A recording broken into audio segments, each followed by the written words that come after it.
Hello everyone, you all are watching IAS simplified and आज है हमारा day 3 of prelims plus mains. आप मान सकते हो बीपीएससी की प्रीलिम्स प्लस मेंस की इंटीग्रेटेड जो हमारी शेड्यूल चल रही है ना, उसकी आज तीसरा दिन है। ठीक है ना। एक ग्रुप पे मैसेज आया था कि क्या we can replace Spectrum with our own coaching notes. तो ऐसा आप नहीं है, आप उसको रिप्लेस नहीं कर सकते हो। क्यों नहीं कर सकते हो? देखो, कोई भी किसी भी कोचिंग का नोट्स हो, चाहे वो दृष्टि हो या विजन हो, कहीं का भी नोट्स हो ना, वो कहीं ना कहीं आपको किसी स्टैंडर्ड टेक्स्ट बुक का सब पार्ट होता है। ठीक है ना, सबसेट होता है। अगर आप किसी भी स्टेट पीसीएस या यूपीएससी की तैयारी करते हो तो आपको एक से दो बार फुल पूरी की पूरी पढ़नी ही पड़ेगी। स्पेक्ट्रम एक बार पढ़ लोगे तो आपको एक ब्रॉड व्यू मिल जाएगा। ठीक है। देखो, किसी भी बुक में ना इस तरीके से नहीं लिखा है कि सारे चीज़ को एक जगह कंसोलिडेट करके डाला गया है। स्पेक्ट्रम काफ़ी अच्छे से डिज़ाइन किया गया है और बहुत ही ईजी लैंग्वेज बुक है, इसलिए आप उसको पढ़ सकते हो। हाँ, इसीलिए तो मैं डेली शेड्यूल दे रहा हूँ ना, कि आपको अंदर से डर ना लगे, है ना। बुक्स को देख के थोड़ा सा डर लगता है कि अरे इतनी मोटी बुक है, 700-800 पेजेस है। इसलिए तो मैं उसको टॉपिक वाइज डाल रहा हूँ ना, ताकि आपको आसान हो। तो आप प्लीज़ उसको, आप नोट्स को रखो। नोट्स को आप एग्ज़ाम के समय फॉलो कर सकते हो एक दो बार स्निपेट करने के लिए। लेकिन हाँ, अगर आपके पास एक बहुत टाइम है, अभी देखो बीपीएससी के 69 के बारे में ही सोच लो, तो अभी आपके पास लगभग 6 से 7 महीने हैं। तो एक बार तो तमीज़ से पढ़ना बनता है स्पेक्ट्रम, लक्ष्मीकांत। ठीक है ना। तो आपको उसको चेंज नहीं करना है। ठीक है ना। तो let's start with day 3 prelims plus mains and you can join my Telegram channel IAS simplified. अगर आप नए हो तो आज से भी कंटिन्यू कर सकते हो शेड्यूल को। ठीक है। आज है हमारा 20 फरवरी।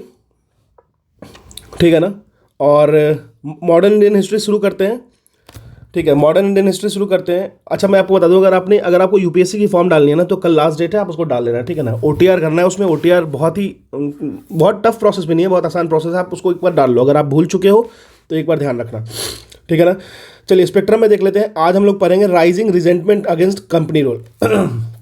ये मैं बात कर रहा हूँ जब कंपनी रूल एंटर की और बहुत ज़्यादा वो करने लगे, इंटरफेरेंस करने लगे हमारे वो में। ठीक है ना, हमारे कंट्री में। तो जो रिजेंटमेंट राइज की ना कंपनी रूल के अगेंस्ट में, उसको हमें पढ़ना है। बिफोर 1857 और कुछ आफ्टर 1857 का भी कंसेप्ट है इसमें। लेकिन इसमें दो चैप्टर में डिवाइडेड है। एक है चैप्टर नंबर 6, एक है चैप्टर नंबर 7। ठीक है। लेकिन अभी आपको सिर्फ और सिर्फ चैप्टर 6 करना है, क्योंकि चैप्टर 7 में फिर हमारा स्टार्ट हो जाएगा 1857 रिवोल्ट। ठीक है ना। तो उसको हम लोग सेपरेट पढ़ेंगे, वो चैप्टर और ये चैप्टर बहुत ही ज़्यादा इंपॉर्टेंट है। अगर आप किसी भी पीसीएस या किसी यूपीएससी के एग्जाम आप बैठने जा रहे हो ना, तो ये दोनों चैप्टर काफ़ी इंपॉर्टेंट है। लेकिन हाँ, अगर हम लोग राइजिंग रिजेंटमेंट में पढ़ेंगे तो थोड़े कुछ ज़्यादा एक्सेस दे रखा है।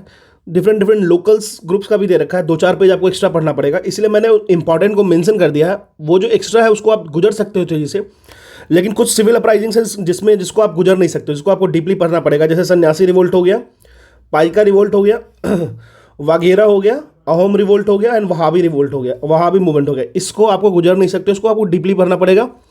इसके ईयर याद रखनी पड़ेगी, इससे रिलेटेड जो लीडर्स थे वो याद रखना पड़ेगा। ठीक है ना। उसके बाद हम लोग पीजेन मूवमेंट्स पे चलेंगे। आपको पता ही है पीजेन मूवमेंट्स, जिसके कुछ टोन्स थे वो रिलीजियस थे। ठीक है ना। तो उसको तो आप कभी स्किप नहीं कर सकते हो। ये तो one of the most five star topic for any exam, if you are sitting in any exam like where GS is concern. ठीक है ना। तो ट्राइबल रिवोल्ट्स में देख लेते हैं। तमार होगा, फिर कोल, हो एंड मुंडा, संथाल। ठीक है ना। आपको ट्राइबल रिवोल्ट्स में तमार, कोल, हो एंड मुंडा एंड संथाल एकदम बहुत इंपॉर्टेंट है। इसको आप एक सेकंड भी स्किप नहीं कर सकते हो और आपको डिटेल में पढ़ना ही पढ़ना है। लीडर्स के नाम, लीडर्स के पूरे जितने भी डिटेल्स दे रखे हैं सारे के सारे। हो सके तो एक पेज की आप छोटी सी शॉर्ट नोट्स बना लेना उसमें, या फिर एक काम करो, मैंने ऑलरेडी इसकी एक डाल रखी है, पेज वाली वीडियो डाल रखी है, जिसमें मैंने सारे के सारे रिवोल्ट को एक जगह कंसोलिडेट करके डाला है और उसके रिवोल्ट्स किस वजह से हुआ था और उसके लीडर्स कौन कौन इन्वॉल्व थे, उसको आप एक बार देख लेना। पहले उसको देख लेना, फिर उसका ये चैप्टर स्टार्ट करना। आपके लिए थोड़ा आसान हो जाएगा याद करना। ठीक है। उसके बाद उसी चैप्टर में थोड़ा सा मूवमेंट आफ्टर 1857 का थोड़ा सा डिस्कशन है, उसको भी एक बार देख लीजिएगा। ठीक है ना। और फिर एक ट्राइबल एंड पीजन रिवोल्ट का मैंने वीडियो बनाया है, 10 से 15 मिनट का वीडियो होगा, उसको एक बार आप देख लेना 2 के स्पीड से। मैं लिंक डाल दूंगा। ठीक है ना, डिस्क्रिप्शन में। फिर स्टार्ट करेंगे हम लोग ज्योग्राफी के साथ, इंडियन ज्योग्राफी के साथ स्टार्ट करते हैं। तो यहाँ पे हम लोग यूनिट 3 चैप्टर 4 की बात करेंगे, सिर्फ क्लाइमेट की। ठीक है ना। और मैं कौन सी बुक की बात कर रहा हूँ? तो मैं बात कर रहा हूँ एनसीईआरटी क्लास 11th की। ठीक है ना। अच्छा, इसके साथ आज से हम लोग स्टार्ट करेंगे एमसीक्यू प्रैक्टिस। ठीक है ना। बिना एमसीक्यू प्रैक्टिस का हमारा नहीं चलने वाला है।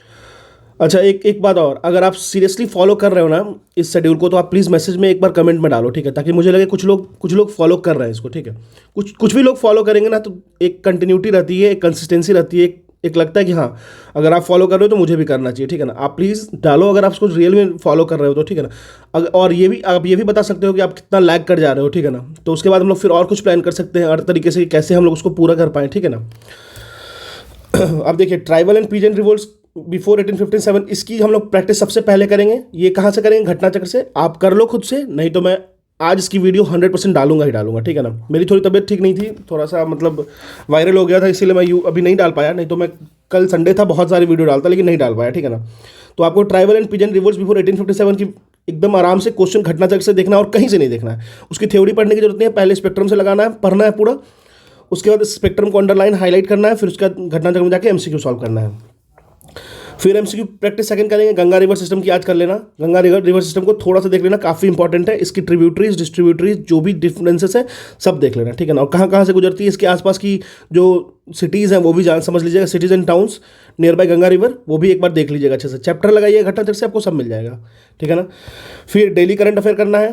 फिर उसका वन लाइनर स्पीडी जनवरी मंथ की करना है। देखो इसको हम लोग स्किप नहीं इसलिए नहीं कर रहे हैं ना, क्योंकि ये एग्जाम में आपको देखने का मिलेगा।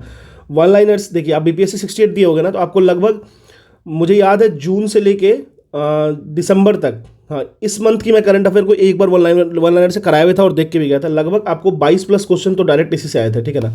एक क्वेश्चन लंगट सिंह कॉलेज वाला भी आ गया था, जो कि उन्होंने नहीं माना क्योंकि ये फेक न्यूज़ था। तो थोड़ा सा आपको केयरफुल रहना है, ठीक है ना। थोड़ा सा केयरफुल रहना है कि आखिर वो वन लाइनर्स जो दे रहा है वो क्या दे रहा है, ठीक है ना। अगर आपको कहीं डाउट लगता है तब गूगल करके या फिर किसी वेबसाइट से जाकर चेक कर लिया करो, ठीक है। लेकिन हाँ ये जो कंसोलिडेशन है ना वन लाइनर्स का, जनवरी मंथ का आपको करना है आज के आज, एक बार सुन जाना है। 1 घंटे का वीडियो है, मैंने उसमें ट्रिक्स भी बताया कैसे कैसे याद करना है। तो उसको आप 2 के स्पीड से सुन जाओ तो आधे घंटे में हो जाएगा, ठीक है ना। चलिए उसके बाद फिर हमारा जो डेली एडिटोरियल चलता है द हिंदू और इंडियन एक्सप्रेस का, आप यूज कर सकते हो ओनली IAS या फिर कोई भी अदर वेबसाइट, लेकिन मैं बोलता हूँ ओनली IAS यूज़ करने के लिए, ठीक है ना। चलिए तो ये था हमारा आज का कंप्लीट शेड्यूल। देखिए शेड्यूल कभी मैं मिस नहीं करूंगा, लेकिन अगर आप सच में कर रहे हो ना तो आप प्लीज़ मुझे बताओ, क्योंकि मुझे थोड़ा सा लग रहा है ना कि कुछ लोग कम इन्वॉल्व हैं इसमें, ठीक है। हो सकता है सिलेबस ज़्यादा बता रहा हूँ, क्योंकि आपके पास बीपीएससी की प्रीलिम्स प्लस मेंस की बहुत ज़्यादा टाइम है ना, 5-6 महीने टाइम है। आप यूपीएससी के लिए भी लेके चल सकते हो उसको, तेज़ी से रिवीजन भी हो जाएगा आपका, है ना। क्योंकि मैं हार्डली 2.5 से 3 महीने लेने वाला हूँ, 2.5 से 3 महीने में पूरी की पूरी सिलेबस कराने वाला हूँ, ठीक है ना। तो आप जुड़ सकते हो यार, ठीक है ना। और अगर आपको लगता है कंटेंट सही है तो शेयर करो अपने कुछ फ्रेंड्स के साथ कि हाँ चलो आप भी कर लो मेरे साथ, ठीक है। This is all about the schedule of day 3 and stay tuned.